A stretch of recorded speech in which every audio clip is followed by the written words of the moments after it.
We started this process in 2014 with an idea, and it's spiraled out of control. And, we consider ourselves one of the crazier railband groups that are out there, and but we're getting it done one bite of the apple at a time here. So pretty exciting. Today's presentation, we'll get into a little bit of technical side of where we come from and where we're going. So I'll go through some of these slides pretty quickly here today, and afterwards we're going to have a question and answer session. If you want to go back and look at one in more detail, whether how much money we raised and spent and all that stuff. We're more happy that most people like to see what we're doing, what we're spending money on, and what we're going to do next. So I try to focus on that because of that. Through the process too, I like to show where we've been and how we've gotten to where we're at here. We did our big open house in May of this year in Altoona, Pennsylvania. We actually hauled the frame of the locomotive before drivers over to Altoona, so people can see what we're doing there. And it was very well attended. That's probably one of the few shots where it wasn't actually raining outside during that weekend, but it was a great weekend, attended by a couple thousand folks showed up, and then a fundraising event. Raised about $180,000 for the T1 Trust on that Friday evening. There was a dinner and a fundraiser there, so it worked out very well for us, but we'll be doing that again in the future. That was the first time we've done that in 10 years. And it turns out we can bring parts out, and you can see them. It works out very well for us. So that is, we'll kind of continue that. Our only problem is the parts continue to get heavier, bigger, heavier, longer. So this load here was about 70,000 pounds before I got a trailer on that, so we did special permits on that. You'll see some 2 years prior to that, we took to Harrisburg, we took the boiler over there. We were 110,000 pounds on that load to run over there with that. So we had to have a trailer. There's a whole special rate for that here, which you'll see what is good. You kind of see where we are today. So we've raised over almost $2.5 million in 10 years to get where we're at. A lot of that's in cash, and then just the sheer number of volunteer hours. On this, we were 35,000 volunteer hours on this spring this year. So it's a lot. This is what it takes to build a steam locomotive. So it's one of those things where other groups have contacted us and want to see what it's going to take to do it. It's persistence that gets you there. You can't give up, and you can't get down on what you're doing. So you just have to stay after it, and that's kind of what we're going to do here. And it's a slow each year. The numbers get bigger each year. It requires us to get bigger donations each year as the parts get bigger each year. So we have to make bigger parts to get bigger dollars, and that's kind of the secret sauce to this whole process. Each year you get bigger parts and you get bigger dollars, and now we're to the point where we can start going after foundations and larger grants, because now it looks like we're actually going to get this thing done. So this is a slide, and you see we have not updated it since November of 23. There is a reason for that. We have another slide ready to go. We're waiting until after the frame is done. Once we get the frame completed this fall, we will go to the 50% mark. So it'll be somewhere 52, 53% completion on that, which is a big deal. Most people don't think we get 5% wrong. So to cross the halfway point and get that's a big deal at this stage of the game. So we have another slide. We'll publish that once the frame is completed. That'll be more about the frame here as we go. So, but you can look at where we're at prior to the frame. We're at 43% completed. We have a tender. Majority of the exterior of the boiler is completed. We're getting ready to start the interior of the boiler. We have 7 of 8 drivers passed, waiting on the last driver to be completed. And then we're getting ready to start a cylinder club, fundraising efforts to do the cylinders, the 4 cylinders of the locomotive. So you'll see that later this fall as well, at that amount, and sort of fundraising for the cylinders. That's the next big phase that we'll go into after the frame is completed. So a lot of us have started a group of a bunch of mechanical engineers. So we take a very engineering approach to it. So we love a good Gantt chart. This was the first one that we came up with.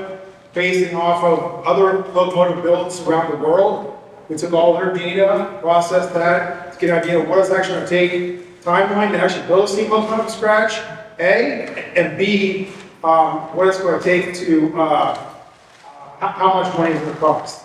And then using inflation adjustment into that whole process. So we took a very engineering mindset to design. So this is the first one. The next slide was one that we, a second revision that we did. And then, so we changed up some of the stuff. About here's where we're at right now. We're well on our way on a lot of stuff. We're way ahead on a lot of items. We expect we thought we'd be at this point in time. So we are ahead of schedule, good, bad, or indifferent on that. I always keep telling people that, and they think, well, we don't need to donate because we're way ahead of schedule. We need to keep the train and pulling, keep momentum up as we always push on that. So there's the updated one on that. Before we didn't really have parts, don't even start to be made till like 22, 23, before we even start making any parts. But I came in the organization and I changed that because I understood how people donate money. And you have to donate money, you have to see parts. People don't want to donate money for drawings, engineering drawings, and CAD work. Just not how people want to do it. They want to physically touch a piece and say, my dollars went onto that part and made that happen. And that's what we ended up doing. So I had to change the philosophy of the organization, and then we did the nose of the engine, and then we started with wheels, moving the cab, the locomotive, and the boiler, the tender. So one thing I've known led to the other, and parts keep getting bigger now with the frame coming, which is by far the most complex part we built up to this date. And no one else has done, there's no blueprint for what we're doing. There's nobody else out there that has done it to this scale. We look to our friends in UK. They've set a very good standard of how to build a steam locomotive from scratch, how to raise money and do all that. So we've stolen a lot of their playbook to make it happen, and it's worked out very well. And we talk to those guys on a regular basis, and they're friendly about it, and gave us some of the things that they've learned through the whole process. Like they couldn't raise money for a tender. The A1 peppercorn runs out there, the Pacific. When they got done with the locomotive, they couldn't raise money for the tender. They had to go to the bank and take a bank loan out to build the tender. It doesn't excite me. You go out running a driver or a cylinder, a boiler, those things that excite people and they'll donate for that. That was one of the things we learned early on. Hence why we went after the tender up in New York and purchased the tender. We only paid $25,000 for a tender. To build that would cost us $3 million to build that tender. We got $25,000. We'll have another $400,000 of restoring it back to the level it needs to be. So for transport, will be a little over $500,000. The whole thing is done, but way better than $3 million. Have you been with the project from the very beginning? No. The group started before, about 2 years before, and I watched them.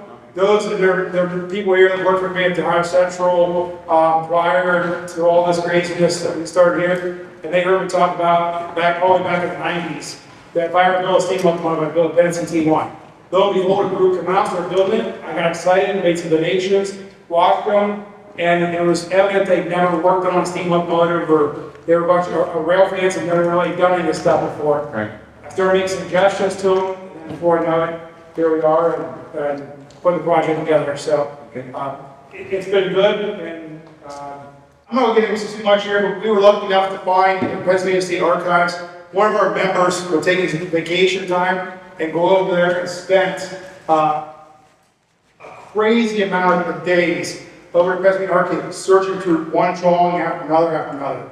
And finally built close to 2,000 drawings, and we have 99.3%. The majority of the drawings that we don't have are little handrails or brackets, nothing that's of any great importance. But not only do we have the drawings, we have the revisions that Pennsylvania Railroad made of the drawings over the years. So as it was built and they make changes, they would change the drawings, update them. We have all revisions as well as the originals. So we can see how things change throughout the process. Design changes, we talk about this, everybody wants to know how much we're going to change it. Is it going to be a T2 or T1B or all this stuff? And the reality is we're trying to make this thing as original as we possibly could even though mistakes that were in it, we're keeping with it. It's not, we're not worried about making some brand new steam locomotive or making it better. We have no plans on changing that. We are as Type B motor cam gear, and it was by far the superior valve gear of locomotive. And so it was used pop valves on that. Most of them have, it's called Type A, it was OC gear, oscillating gear, way too complicated, way too many moving parts. We're going to rotating cam, much better setup on that. We want the welded boiler, because if you're building a locomotive today, you're not riveting it together. So you're going to weld it together. No one sees the rivets and all that underneath all the insulation, jacking, that goes. Loud motion machines, this is FRA required this. This is basically motion control underneath the frame. Yeah, no one's ever going to see that part of it. CAD glazing, building brand new mainline steam locomotive. FRA required us to put glazing in glass, which is basically making bulletproof glass. It's the same as any modern diesel locomotive would have today, passenger car would have today. Nothing too crazy on that. We'll upgrade air brake equipment from original 24 brake to 26 to modern day brake. Any shop we're at, anyone in the country running, we can walk in that shop and get brake parts. They'll have spares for us. So we'll want to stick with that. Engine, truck bearings, COTS units, diesel MU capability, slash PTC, which we'll talk about. That's the next one here. Oil vent recorders.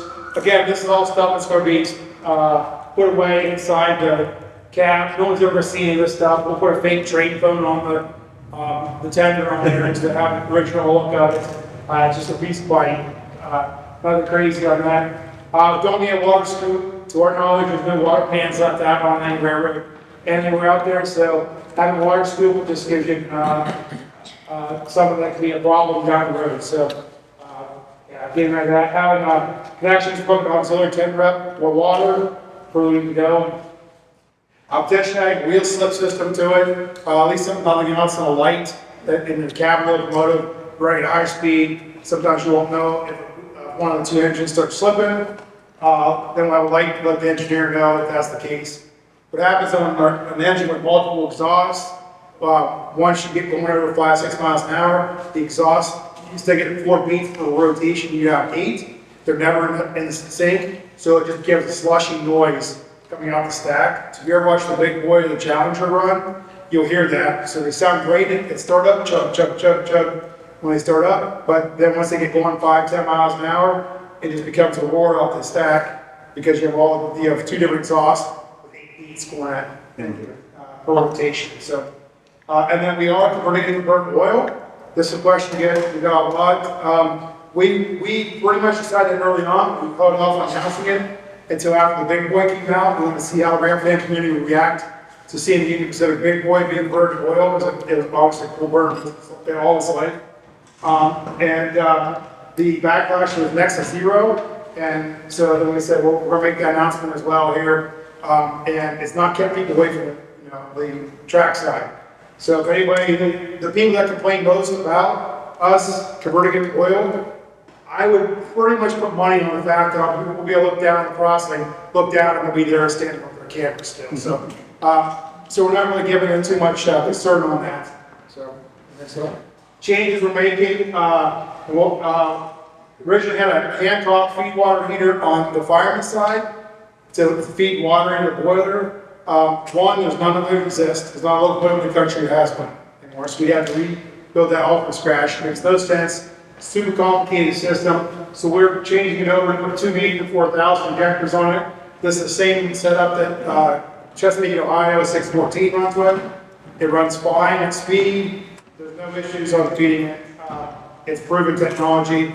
That's one route we're going. We'll talk about the injectors in a little bit. And then we're going to mount 2 dynamos before they're mounted up inside the frame behind all the street lining. We're going to mount them actually in front of the air compressors on the pilot, in behind the street line. Because the one thing we're doing with the street line is hinging it so that it can swing up so we can actually work on the air compressors in the dynamo area. So the dynamos be there right at chest level. So when you have when it's down at that level, it gets more tension Typically, no one ever checks the oil in them, make sure they have proper oil levels in them. So this way here, when you're checking the air compressors every day, you check the oil in them. You literally just turn your left or your right. And again, they're hidden out of view for no one will ever see it. It's all underneath the streamlining. Be about right in front of where the portholes are on the front of the streamline there. Is where the portholes, the air compressors, where the portholes are, it's right in front of that. Is where the diamonds will be placed. Right in here, Yeah, right where the steps are. Did you have that, or did they have them there, or? No, they're up underneath the frame, behind us, all the plumbing and streamlining, made it very difficult to service. That was. Potential changes on this, we're adding overflow jets to the locomotive. This gets more what's called post-secondary combustion air into the box and cuts down on smoke. So you have a cleaner burn going through the tubes when you burn it. And then exhaust, basically, it's called Clyde or electric exhaust.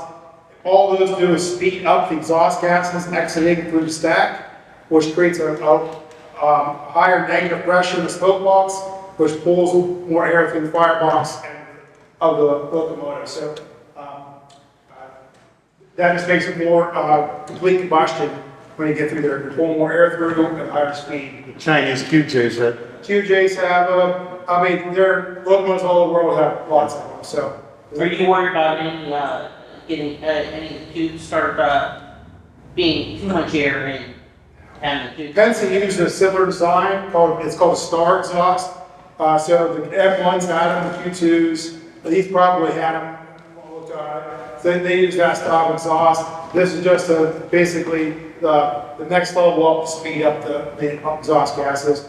In the grand scheme of things, it won't make a massive change, but a small percentage of a change on that. And then some kind of wheel slip control system. We've talked about basically in a butterfly valve inline, deliver steam, and it'll be self-sensing. It senses a wheel break free and start slipping.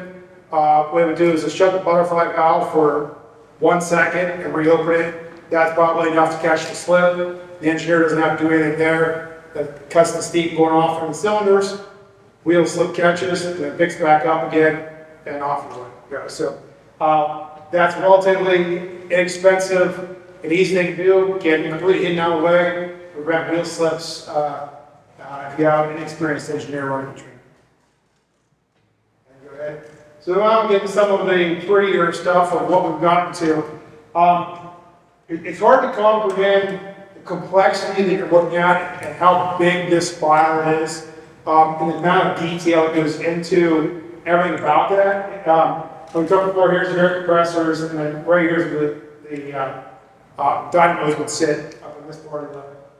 But what we got to do to get this part, we've had to make some improvements, which actually makes the FRA, the Federal Railroad Administration, happy.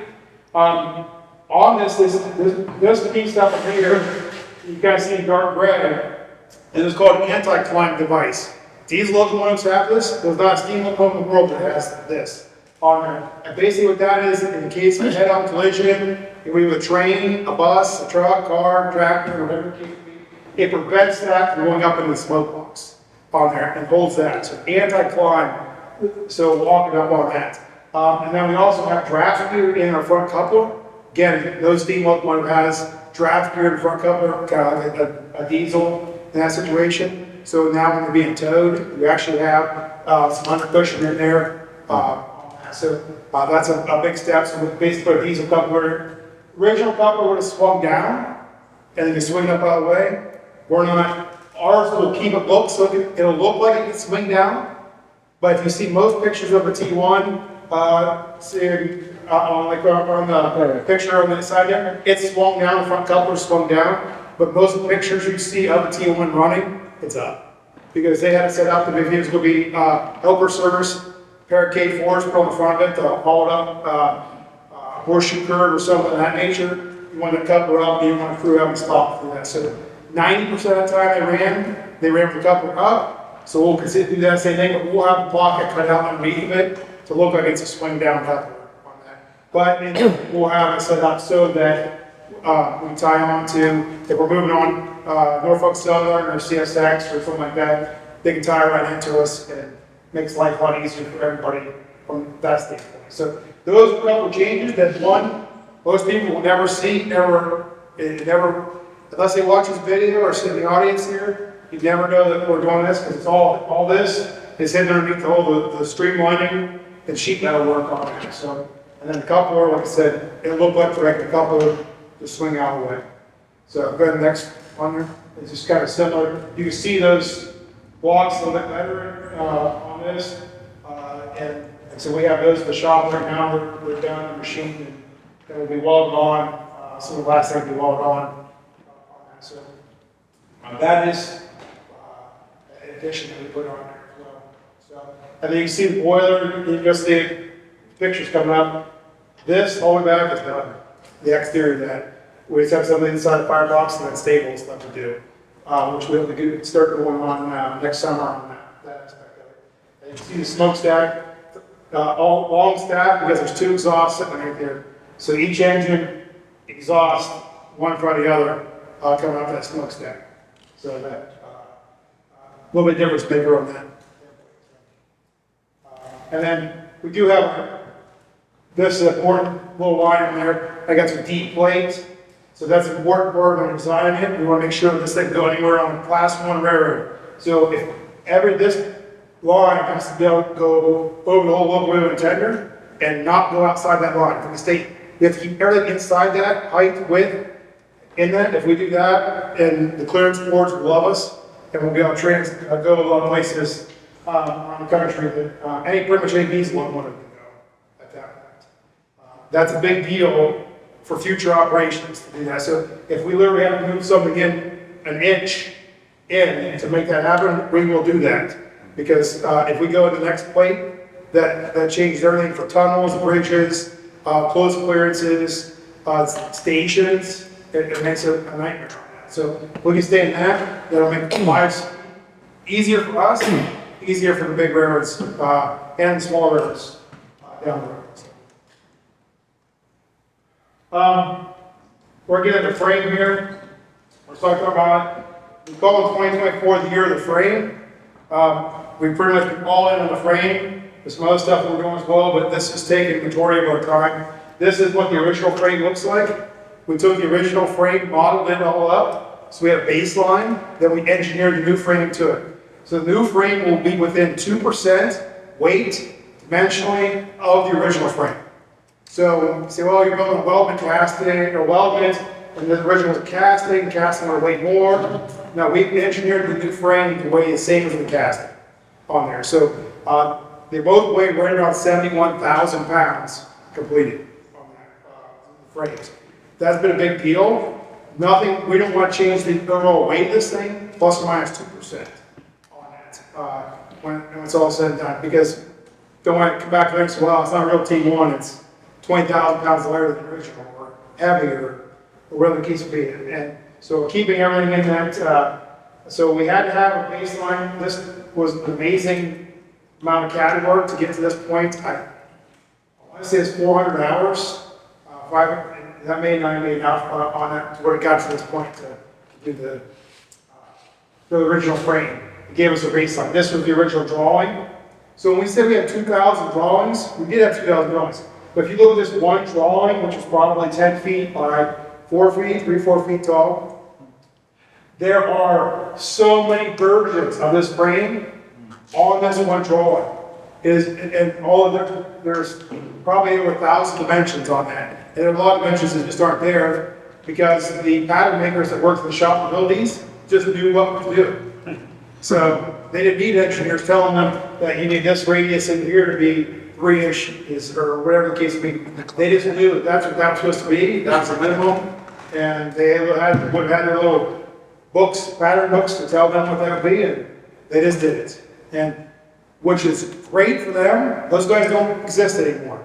So we have to go back through and try to figure out what those dimensions were and re-engineer that whole process because unlike their guys, our guys need to know what those radiuses are and heights and widths and stuff.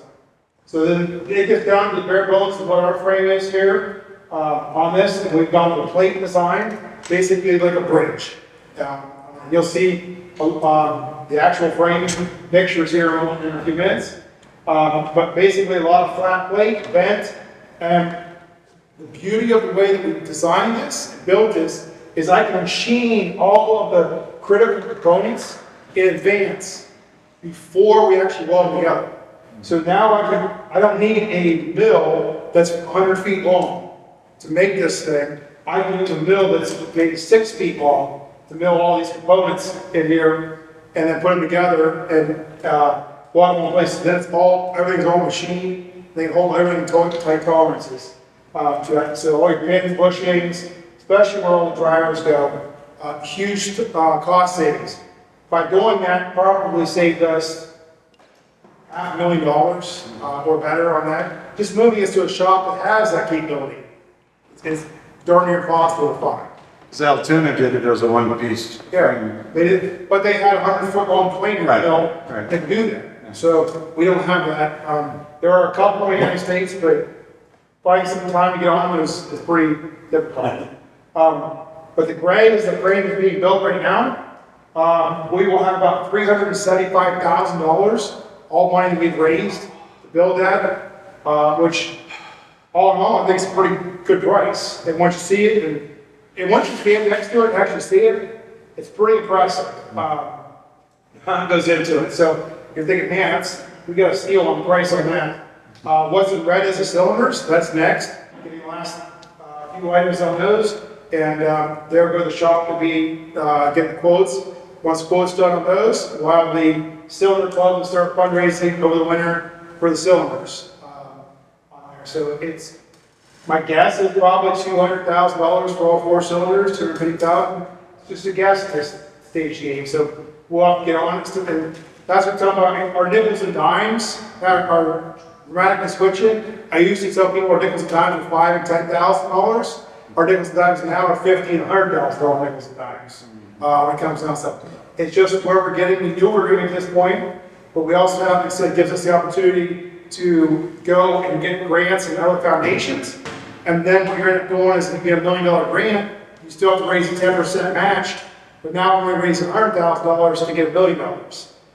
That is doable. And then we repeat that multiple times to go through this project and continue on. And we have a lot of people donating $5, $25, $50 every month in recurring. We encourage people to do this because this helps us budget so that we have tens of thousands of dollars every month come in, and 1,000 people giving little donations goes a long way there for us. That every month money comes in, and then we can budget and say, I can look ahead, and if these cylinders are going to be 6 months to have completed, I know in the 6 months, say we had raised $20,000 a month reoccurring, and I have $120,000 right there, so I still need rent, raise around $80,000 or $100,000, and we'll have the cylinders come. And then the next big project after that, will be the drivers. We'll start putting axles and roll bearings. We're already working with Timken on the bearings and getting that all figured out so that we can just place an order for the bearings for the locomotive. So we're working several steps ahead of what you see here to start getting any roadblocks in there and identifying what the roadblocks are. A lot of times we don't know what the roadblocks are until you get there. So we try to stay ahead of it. And like I said, we'll talk about the injectors and stuff here in a minute. How we got this next. This guy went, so this is without the cylinder starting, but what we have to do is engineer all the spring rigging. So there's all the spring rigging on there because we got to make sure everything fits. We got to make sure stuff isn't interfering with each other. So all this stuff can move independently of each other and it's not going to bump into anything else. All that stuff, and you don't see it, there's a bunch of pipes and stuff running through the inside of this. We got to make sure there's no interferences there. Everything has the clearances there. So the shear might weigh just thousands of hours for looking at here. Trailer truck underneath there, but that's in there. So it has swing clearances on the back to make sure it's not going to get into anything. And all the other pieces. Here's a good one. You see the anti-collider on the front without the streamlining on this. That we got up there. So go to the next slide there. Some changes we made. Turns out we're through that whole process. we have like, this is a brake cylinder. This one, the brake cylinder stops the locomotive brakes on there.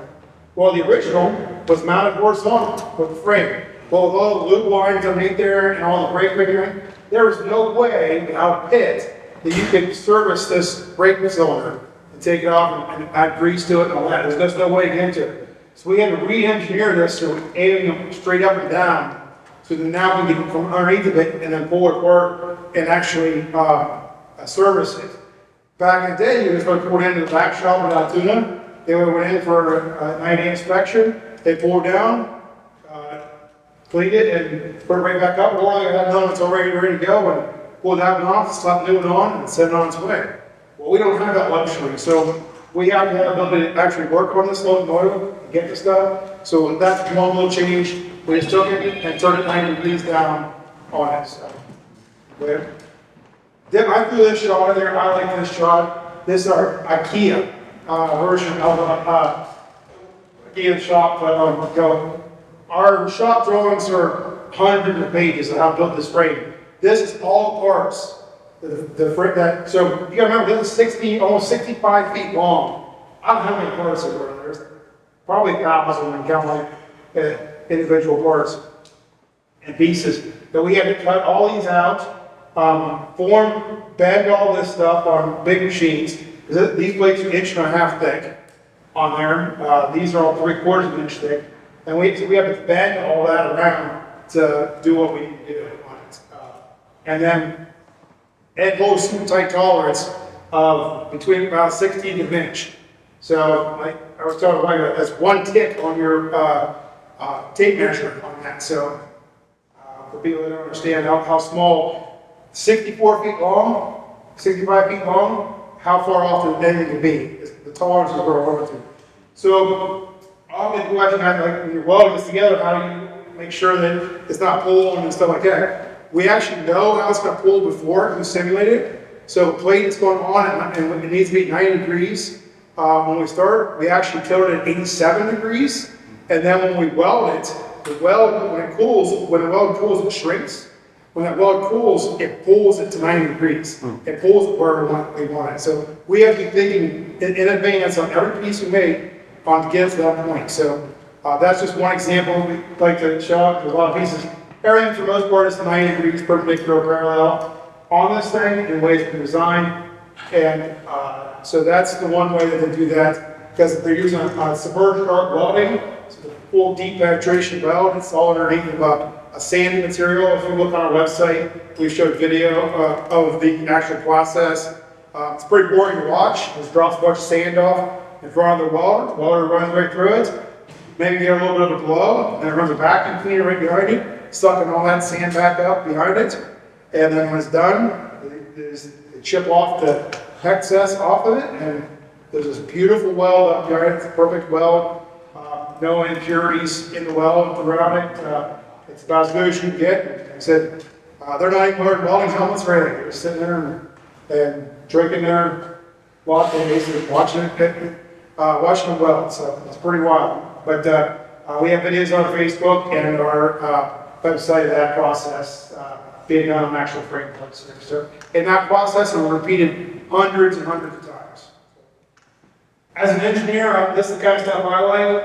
We have, when we design these frames, we have to pass certain tests. Federal Railroad Administration gives you on a frame test. And what basically calls a 1,000,000-pound buff test. We're loading up 1,000,000 pounds on this thing, and we have to be able to, frame actually, believe it or not, has to flex a little bit. It can't be too rigid. So our first two versions of the frame were actually too rigid on this, and that would potentially cause breaking, cracking years down the road on it. So you need to have a little bit of a flex in it. Even bridges, the same process. Bridges design a little bit of flex in it so it doesn't break and can bend a little bit. So frames are designed the same way. So we had to put, and we have the advantage of CAD and finite analysis modeling to do all this stuff and not have to actually do it in real life and build it and then test it to see if it actually going to work. We can do all that in the computer, put all the types of welds that are put in there and how it's going to be connected together, and then see how it's going to react. Colors will tell you the differences on that. pretty interesting. And then all in different directions of where the stresses are going. And what that does is then a file is created from this and then is used for the analysis later on. And the frame will actually have a birth certificate, essentially, probably 3 inches thick.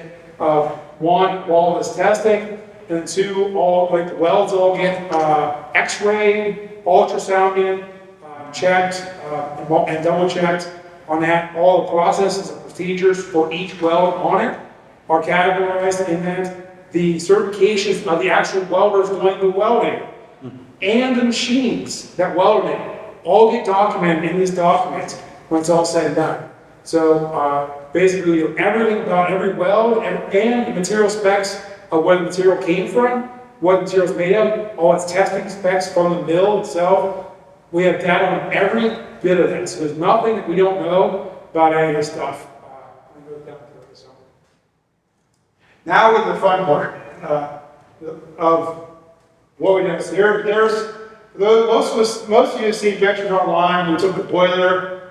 This was a shop in Dover, where we put the cab on it, and this rig, special designed rig. It's all over, I think it's 110,000 pounds, and you see it there.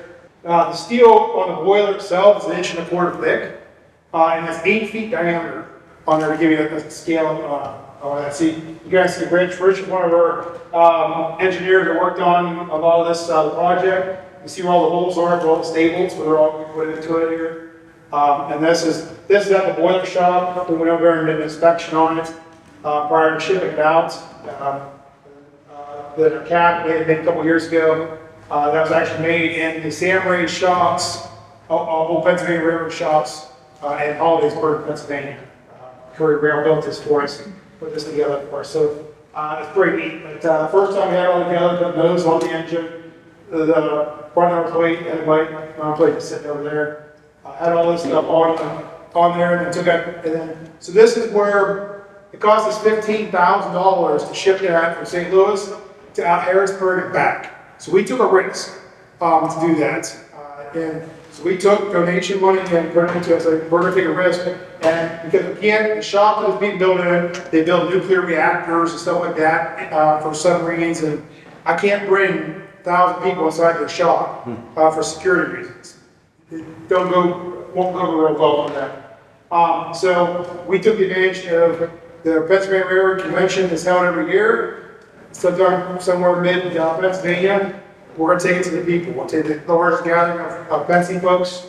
And so that was 2 years ago. We took it to Harrisburg to show it off, and then had thousands of people show up and touch it. And for many people, this was the turning point in the T1 Trust that these guys may actually do it.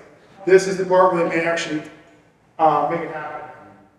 So that was, I personally, a lot of people that the year before were telling us we wouldn't do it and we shouldn't be wasting our money on this. Their attitudes changed dramatically that weekend. And donations went through. It did exactly what we hoped it would do, and donations started coming. People felt easier donating money to us, and that we're actually going to use the money for what we say we're going to use it for, and that the group that's putting together isn't going to Cancun every year and have a good time on that money. So, and it's also big that any of these events that we do, we pay for ourselves. We don't use any T1 Trust money for hotels, transportation, any of that stuff. Donations all go to steel. So all money coming in goes to steel. That's been our kind of bedrock of the organization from the beginning, and we don't announce things we haven't already done. So stuff we're working on, stuff in the future, we're not going to announce those until we don't overpromise, under-deliver. We'd rather the opposite. So we rather under-promise and over-deliver and show up. If you're at a convention thinking you're going to see a front number plate, well, you're going to see that front number plate because we attached 110,000 pounds of steel on that. So, like I said, obviously you can see where we're going with this. Okay, we're going to get a frame. It says cylinders next year. It wouldn't be conceivable for the following year in 26 to have this sitting on top of the frame, on top of wheels. So everything's kind of coming together one point here. Next couple of years, we still have a target date of 2030 for completion, and we're headed there quickly. So we have to stay on top of it and keep it going. Next slide. You see some of the other things on minion here, on that, our little one-eyed feller. This is, believe it or not, the headlight ring around here came off the Cessna. Perfect size for the original drawing on it, a very nice Cessna on that. And then the headlight inside here is original gold glow, original new old stock, whatever you call it, came from NW class 600 J.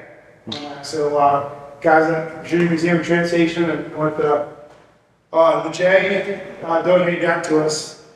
So it's original gold glow glass in there, and then obviously drivers. So we had 6 main there, but we really have 7 now. Since this was updated, we got 1 more that will hopefully be done this fall, and that'll give us all 8 drivers on that. So that was a huge project. I think if you get a chance to see the drivers in person, I recommend it. They're actually hollow on the inside. Very complicated to make. It's one of those things, well, how hard can a driver be to make? We started this off, like, oh, we gotta make some big parts. That whole process is going to try to convince the people in New York to sell me the tender. So we hadn't really made any parts up to that point. So they really believed that we could actually do it. So they told us no like 7 times. I kept going to board meetings, and then I would take what they tell me at the board meeting, and then take it back, and then I'd go back, and then we made drivers. And they're like, yeah, you got many drivers, we'll give you a little credit there. And then like, all right, man, we're not really gonna sell you the tender yet. All right, went back, made the cab. Come back, have a cab, and then a nose. And each time come back with a bigger thing. And finally, they liked where we were going with it, or they're time to come to board meetings and took that time. One, two, and they agreed to sell us the tender. The rest is history, and hopefully here, say next 2 years, we'll get the tender moved out there and start the restoration work on it. So it's safe where it's at, it's in a good place. So we're not in any major hurry right there. We're gonna focus on getting running gear work, boiler, framework done right now. So these pictures were taken in the last 2 weeks of the frame.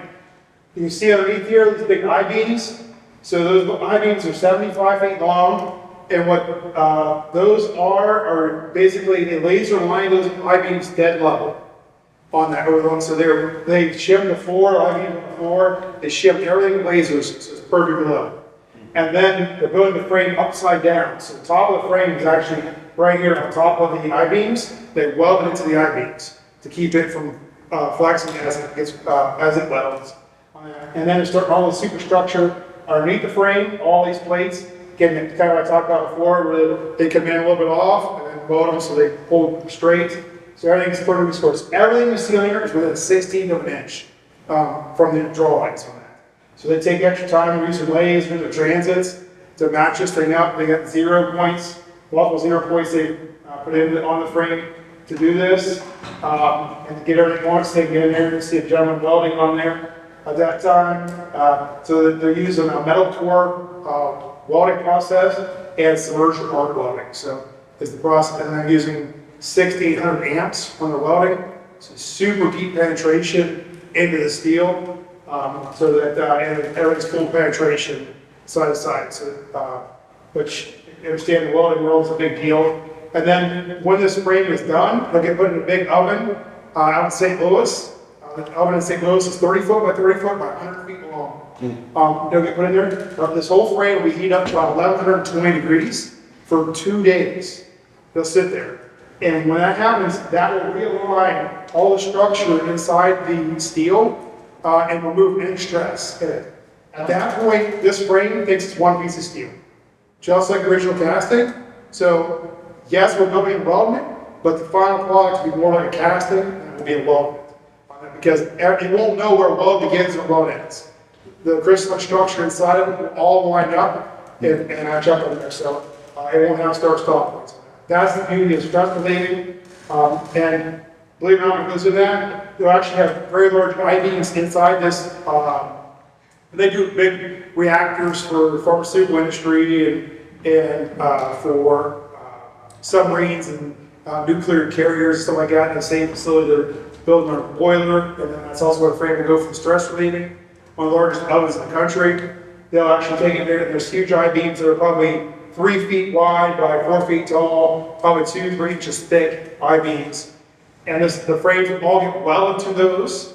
Because those have been through, those are already stress relieved multiple times, hundreds of times probably. And then the frame will get welded to those. They'll have all kinds of brackets in it so the frame doesn't twist as it gets stress relieved on that. So basically it all stays one. The cylinder's going to be welded to a distance. So I can't have those cylinders moving around. Everything is in alignment and perfection because we've already machined it.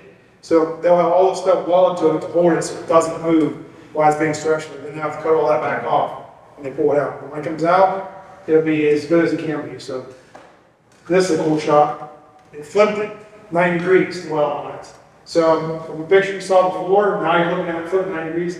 There's the pilot, the front of the locomotive, and this is actually the bottom side, so the top side here with this anti-climbers. The coupler actually mounts is right inside this pocket going forward with a coupler mount on there. And like your air compressors, you actually see the cutouts in the frame where the brackets for the air compressors go into. We built this whole thing like a puzzle, so it's all notched out, so the next plates that go in can slide right into it and get welded out. So that it makes it very easy to assemble. So they actually have to fit the whole thing already together. Now they take it apart and do a final welding. So it's a massive project. It's about 4 guys working on it every day to do this thing. And again, this is over 10 feet tall on the size. The pictures don't do justice to the size. Good, next to that guy. You see the gentleman working, crouched down there well, or I'm not sure exactly what he's doing out there, but part of the frame is flipped up on its side. But you can see there's holes in here for the piping, the exhaust piping, go from one set of cylinders to the other. All this stuff's inside the frame. You'll never see any of this stuff in there when it comes down to it. So we have a way to slide all that stuff in and get it where it needs to go. So we've already engineered all those processes and how we're going to put together after this phase is done. So here's the cab we're talking about before, the Mercury Rail. I owned an engineering firm at one point, and we did all the engineering on it. We water checked out all the pieces, and then we shipped them over to Curry Rail, and they assembled it. And let me tell you, that was no easy, because I would have given all these pieces to them flat. They've had to curve all that, and then make all of these transitions for the streamlining, because this is where CAD streamlines, transitions to streamline the rest of the locomotive forward. So these are the most difficult parts, and then the front of the engine together, and then pretty much from here to the nose of the locomotive, it stays the same streamline all the way up. But, so they had the hard work to do to lay all that out. And you see the other pictures, they were painted up and ready to go. So it fit like a dream. We put it on top of the boiler, and not many else got fit, and it was pretty amazing. I'd like to see the bending process that must have been. Yeah, a lot of hand bending. So, and a lot of 4-letter words according to the guy. So, something we talk about here a lot is the process of building a brand new steam locomotive has, believe it or not, has challenges. Sometimes those challenges are finding parts and finding stuff like, didn't know we needed this until you get down the road. One was the injectors. Well, guess what? There wasn't a whole lot of injectors out there to purchase. One, there's no injector to purchase. You would have had to find a locomotive in a park somewhere with one injector this size, because these are massive injectors, the largest they built. An injector puts water into the boiler. So the problem you get into there is there's nothing out there. So what we had to do was come up with it. So if we would have had to make these ourselves, and just make 2 of them for what we needed, we'd have had $200,000 to make these. So what we did was we went and approached all the other big steam locomotive operators in the country.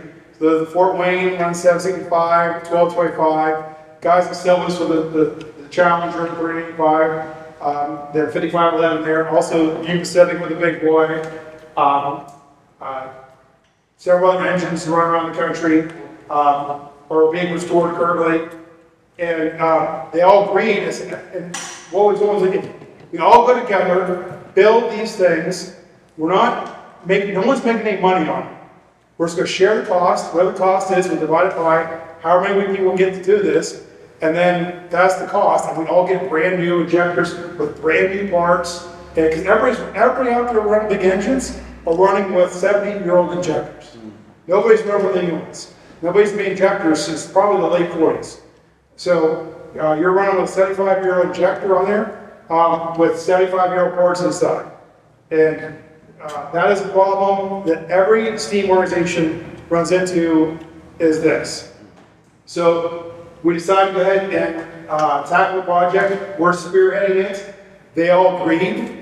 Looking like it's going to cost about $45,000 or $50,000 a piece to have these. But again, if we were to try to do it ourselves, we have well over $100,000 a piece in them to get to that point. So we started the project in February. We do all the engineering on the bodies. Fortunately, one of our members had an original set of drawings for it. So we were able to take the original drawings and grade everything up. We're offering up 2 different styles of cones and nozzles to go inside it. So you have a 9,000 gallon and a 12,000 gallon version. We gave everybody the option. We're doing both of them. You can have one or the other. So typically, your engineer side with a smaller 9,000 gallon, your fireman would have a 12,000 gallon version. He or she's controlling the water flows, so they need to more on that. So typically they do that, but we're offering both versions for the locomotives, or for purchase of that. So that's the theory. We started the whole process to make it happen, and then we're spearheading the whole project. And then go to the next slide. What operating pressure are they operating? They operate from 250 to 300. Okay. So here you go. These weigh 200 pounds apiece. These are the first ones, and we kept the original builder's parts on there, Type 4000 Cs. The other thing we did was add boss letters to say T1 Trust on these. We're making about a dozen of them for locomotives around the country. We don't plan on making a second run anytime soon. Anybody needs one, here's their chance to do it, get on it. So this casting is currently at the machine shop, getting all the internals machined right now. Third week of October, I should have it completed, and then we're working on all the other pieces. So for those here, you can see what one of these looks like and how big they are. Got a 3D printed version sitting over here on the table of how big they actually are. When it's all said and done, it goes between 400 and 500 pounds. So you're not lifting it up on, but these are such a vital part of an operating steam locomotive. Can't stress that enough. So by doing this and these will actually have to be better than the originals because the technology we have now, each one of these is X-rayed for any problems they may have internally. They would have done that on the originals. So that's an advantage we have.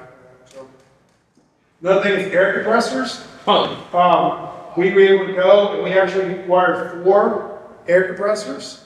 2 from Steam Railroad Institute in Michigan, 2 from Western Maryland Scenic Railroad in Cumberland, Maryland. The Hulks that they had laid around. And then between 4 of them, we were making 2 good ones. So they've been completely machined. And you'll see pictures of them come out later this year. They're in the assembly process now. Machining's done. They're going to assemble them, and I'm going to tell you, when they come out, they're like a brand new when they come out. But this is a little different. If we would go purchase 2 ready to run air compressors, we'd be looking at about $125,000 for a pair of air compressors for this locomotive.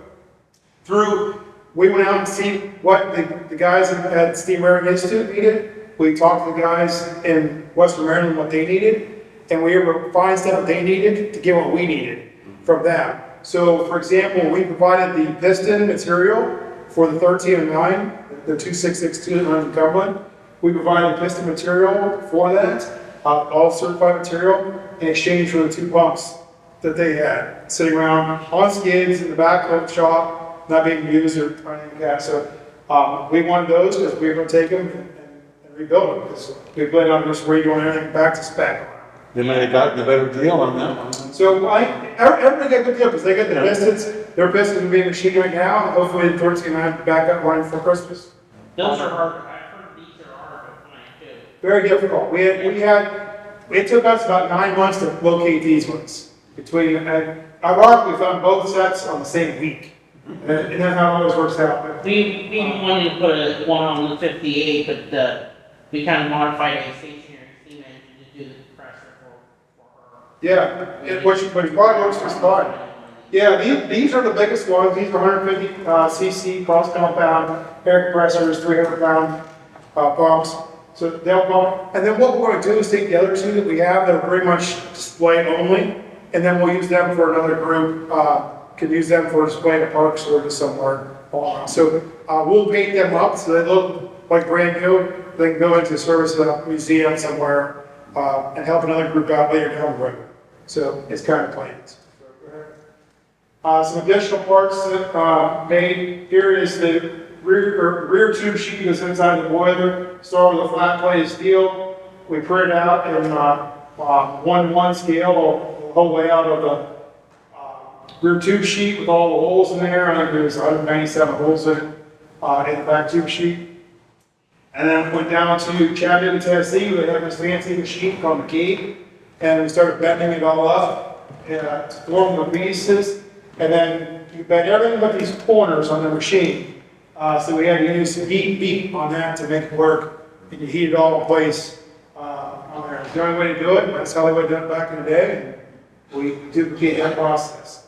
So, and then we took it, and then we went to water jet, cut all the holes out with a CNC process on there. So the computer controlled, every hole's perfect, right where it's supposed to be, plus or minus 12 thousandths of an inch. So two sheets of paper, plus or minus is close on that. So go ahead next. Here's our tender, 200,000 pounds of steel right there. Yeah, we paid 25 grand for that. It is actually an original auxiliary tender for the Pennsylvania Railroad. So there's traffic here at both ends. It was built, they built Pennsylvania Railroad about 25 East Coast tenders.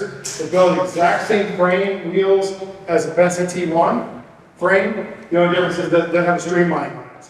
So this will get streamlining added to it. They get sandblasted. All the wheels are coming out underneath it. We're going to rotating end cap bearings on it. And there'll be full Amtrak certification to 110 mile an hour certification. That's the highest certification you get for a private company in the world, in the United States, I should say, on that. So we'll have a shop at Akron that's going to do the work. So we'll bring it in there and take it off with the frame. They'll take the trucks out behind it, completely rebuild the trucks, do a full Amtrak inspection. You said Akron? Yep. Is it getting trucked or trained? They'll be trucked to Akron. And then leave Akron to Los Angeles. ACNY shop. Probably the ACNY shop, I would think. I will not say right now, but you guys are smart enough to figure out. Just a guess. How many shops there are in Akron that can do passenger car and work like this? So. We don't think you're. You got a bunch of plastic cars sitting. So they're going to they'll do the work on this, and when it leaves there, it'll have to be streamlined and ready. When it leaves, it'll be ready to tie on the T1. It'll have a oil bunker in it. The train phone will be on it. You see that as all the brakes are on, as the original T1, all the brake gear is on top of the tender. There's no room under here because of the streamlining, the skirting that's come down on this. So, and then we'll have, it'll leave there for the Pennsylvania paint job. We haven't decided yet what paint scheme we'll wear first. That's a continued debate. I often say, and many people heard me give this thing, if Red Bull shows up and gives us $5 million to just on wood, this thing's coming out purple with a big Red Bull logo. So I'm just gonna put that out there right now. People would complain. It will be fancy at some point. It's like if it's coming out purple, it'll get done. So unless somebody else wants to show up and write that check, otherwise to be black or DGLE, to be correct. It'll be the Brunswick green / dark green locomotive enamel that Pensy wore on it. So we have a lot of the cab and the nose and all that are already painted that color scheme. It's got the green tinge when you're out in the light with it. So, but I talked about before, the savings to go in from $3 million in savings here to purchase it versus build it. And based on our conversations with our friends in the UK, it was a no-brainer from that standpoint. We didn't want to go to the bank to try to borrow $3 million in the year 2028 to make this happen. Now we get the next steps. On our boiler, so the outside is pretty much done. It's finishing up the inside of sheets on that and installing each one of these holes. You see, he gets a bolt, 1-inch bolt, put through there. So there's thousands of them to get installed on it. It's probably a 7 or 8 month project to load all this stuff. So that will hopefully start next summer as the funds get cleared for that. We need to get some grant funding for that we have not announced yet, but it's coming for the boiler portion of it. So, and then the whole boiler, once that's done, it's already at the shop where it's telling you it has that big oven. So the oven is literally 50 yards from where that thing's sitting right there. You'll just go in and go in the oven for a couple of days and sit there, and it'll be fully stress relieved. Again, it won't know where a weld starts and a weld stops. But we do have to, we can't put the rivets in until after the weld stress relief. Because a rivet, we put rivets in the bottom, because that's one area you will see on the boilers. So when we stick with the original construction down there, because it's right at that chest eye level. So we're going to put the original rivets back in, but the rest is all sheet metal. So those rivets are going to put in there. But if we put those, the way a rivet works is rivets put in hot, hammered over tight, and as the rivet cools, remember I told you before, when the steel cools, it shrinks. Well, same thing happens with a rivet. So a rivet actually gets stronger as it gets colder. So it's hot, it's expanded, and as it cools down, it gets tighter. If we put rivets in this boiler before it goes in the oven and gets stress relieved, all those rivets get stress relieved, and they lose their strength. So we have to do it after the fact. So we'll put a bunch of bolts in here, hold it together so it doesn't move, and then we'll, after the fact, we'll have a riveting party, and then we'll take 2 days and go around rivet the whole thing. And then they'll get shipped out to match up with the freight at that point. It won't get the tubes in it until 6 months before we're done. Because FRA time on the boiler begins 1 year after the tubes put in. So if we install the tubes now, the clock starts ticking. So we're going to hold off on that. We'll install the tubes once it's on the boiler, on the frame, or once the boiler's on the frame, and it's all together. We won't do it before that. Again, that's not a major, for the crew that we have, doing the tubes, the superheaters is not a big deal. Our guys do that stuff all the time, so not too much of an issue there. Frame, obviously, frame construction, finishing this up, big deal. We saw pictures of that, well on our way to that. So hopefully here in the next, say 2 months, we'll be majority of the way completed on that. So, there's some welders here. Let's start seeing the little on that. How this thing goes together. It's a big jigsaw puzzle when it all comes down to it. Cylinders. So again, as these wrap up and finish up the design of the cylinders, each of these 4 cylinders will be manufactured. So this is one of these. This is an extra puzzle that complicates things in one. So we'll weld all this together. We will then just send it out ahead of time, have it stress relieved before it's attached to the frame. Then we'll put this in a big mill all of these surfaces. Now, so now at this point, it's not stress relieved, it's a homogeneous, it's one casting per se. We'll machine all the components on here to close the finish tolerance on there, and then we'll weld into the frame that you saw being done. And then it will all go into the oven together and get stress relieved together. But at this point, then I'll be able to string-align the cylinders, make sure it's parallel with the frame. I mean, there's a lot of steps to it to make sure that it's all lined up. Yeah, because if anything starts twisting, it'll be sitting here down the road. We literally, if it starts twisting as it's stress relieved, we have to take it out and start heating it and untwist it and start the process over again. Nobody wants to do that. So it comes down to that. So we developed the entire process just for the cylinders and the pump valves. But these aren't like a traditional piston valve engine up top there. And this is a good segue to talk about speed. Everyone's talking about speed of the T1. And you say, oh, the E44, the 614, they can run 120 miles an hour, no problem. The actual answer to that is no, they can't. Physics is the problem there. So when you have a piston valve engine like 844, 2926, any of these big northerns. They're great, they've got big drivers on them and everything else, but the problem is the steam going into the cylinders is exiting the same hole it came into. And the problem with that is, how steam works is when steam comes in and exposed to the atmosphere, it expands 1,600 times. And that's how steam gets its strength and power, why it's still used today for power generation around the world, and why it's so good for that. So it is changing states, it expands.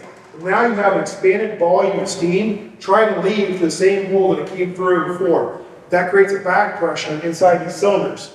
Cylinders cannot physically get the steam out at those kind of RPMs at 120 miles an hour.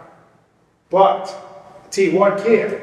Its exhaust is 50% larger than its intake. So the intake steam coming in comes in a small diameter, but the exhaust is a larger diameter, so it exits at a greater volume when it comes out. This allows lower back pressure at higher RPMs, which allows it to get speeds in excess of 110, 20, 130 miles an hour. That's where the bottom valves accelerate, and the T1 is still producing horsepower at 100 miles an hour.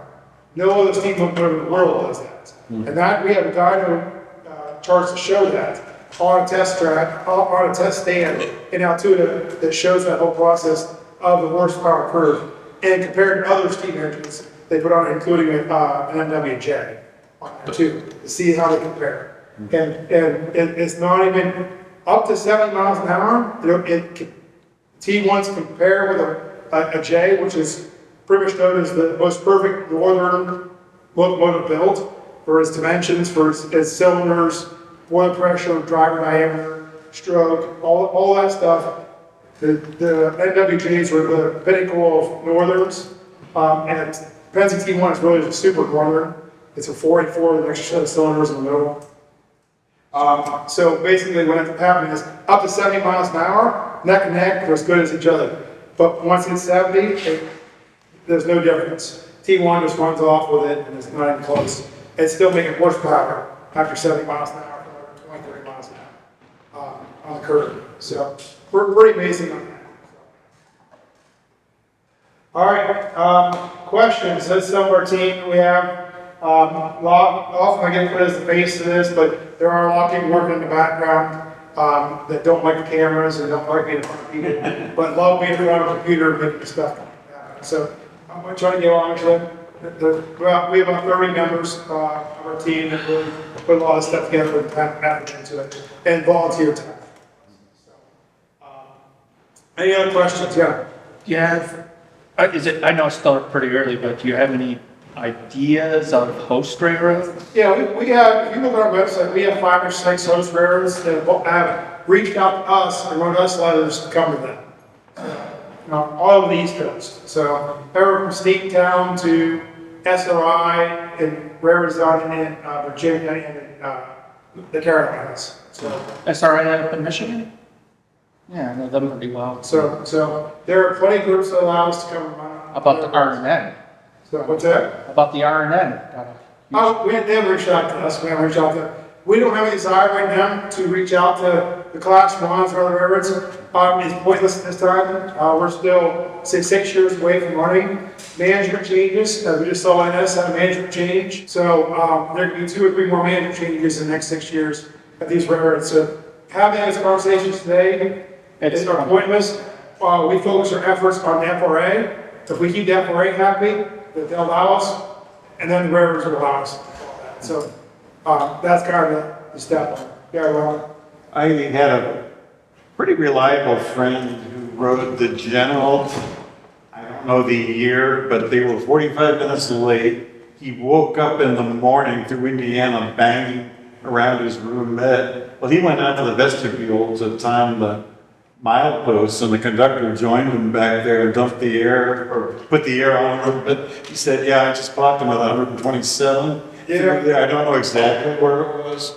Well, those are good stories, but as an engineer, somebody studies physics, it's not physically possible. In general, I'm in a slide valve engine, which is even more restrictive than a piston valve engine. So I can see a general going 90 miles an hour, probably, but Yeah. probably because of this tall driver and short Well, driver. however fast they were going, I was concerned the conductor enough to slow them down a bit. Yeah, I'm sure. Because the, more of a track issue, he said, more. Yeah, I don't know if I'm gonna be at 440, 90 Yeah. miles an hour, but, that'd be interesting, interesting ride. You have some good stories if you survive. Yeah, but, yeah. Unfortunately, a lot of those engines, it's like the British hit the speed record 126 miles an hour. What most people don't understand is they destroyed the engine Yeah. in the process. Yeah. It went that fast, and they took it till it broke. Well, even the Santa Fe with their diesels, the first run of the E1s, the Super Chief, they practically destroyed they did 36 hours LA to Yeah. Chicago, but they had to do a lot of repairs on the Yeah, pistons. so, I mean, that's, Either whether it's diesel or steam, it's pretty hard total on the engine. yeah.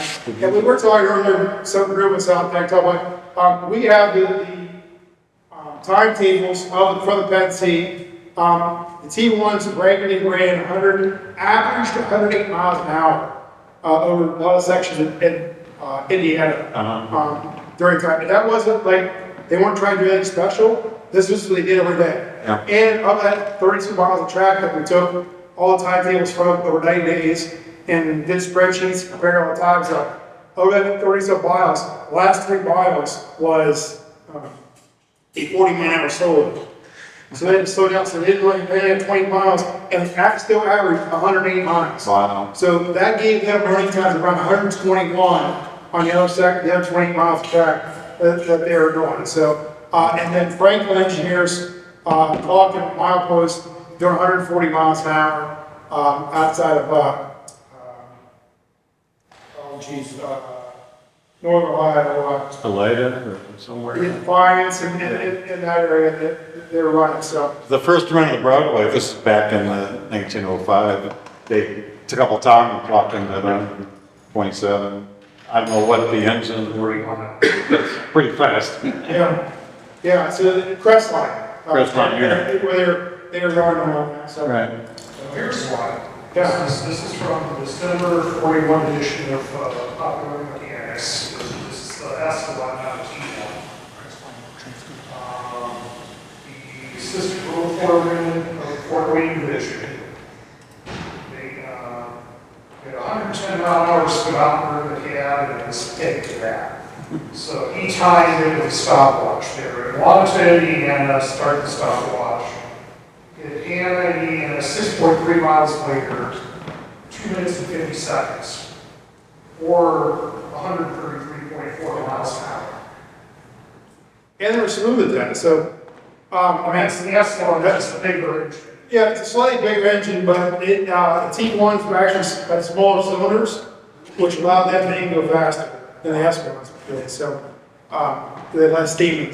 The key is less steam and cylinders, believe it or not. All you're doing at those speeds are maintaining momentum. You have 1,000 tons behind you Yeah. of all the stuff. All you're trying to do when you're running steam at speed is you're maintaining the momentum loss of that train as you're going. And that was the 12-car train. Yeah, so they would do those. That's typically whenever you hear their speed, they always have 1,000 trailing tons, 10, 12 cars, typical on that. They really don't count, that the official record is 1,000 trailing tons. You got to ball 1,000 trailing tons, 126 miles an hour to call it. Yeah. So, does the T1 have a better clearance than 1309, operating around the curves and stuff? No. No. So T1 will go anywhere. So T1 is unique. It'll go places that 611 won't go, 614 won't go. And once I explain, I see everybody's head start shaking in the audience when I explain this, is a T1 is a 484, kind of, with that break between there. A 484 has a couple of long set of side rods. So all side rods are connected on all 4 drivers. So then all 4 drivers have to independently act together, or else the side rod's bend. T1 doesn't have that. T1 only has one side rod connecting the first 2 wheels, and one side rod connecting the 3rd and 4th wheel. It has 2 inches of lateral movement on the number 2 and number 4 wheel. So they call that 4-man's articulation. So even though the frame itself is not articulated, the wheels can move dramatically enough, and even the the main main rods on it are not set to 90 degrees, they're set to 87 or 93, 3 degrees off, to allow even more movement through curves. And then they can operate over Western Maryland. Yeah, they're fine, Okay. that won't make a problem. So they can go anywhere, I think it's a 20 degree curve on an 18, Okay. 20 degree curve. And one other question. So I've seen some pictures of them working in helper service on the horseshoe curve. How common were they on that job and how well were they? They have been pretty hard up. But, I mean, you pretty rare to not see it set K4 double-headed on that helper service. M1s, Js, but CT1 helper service, because of the big driver engines and their speed, it's the wrong use for a T1. So they would have been really hard up to power if they're using a T1 for helper service out of Altoona.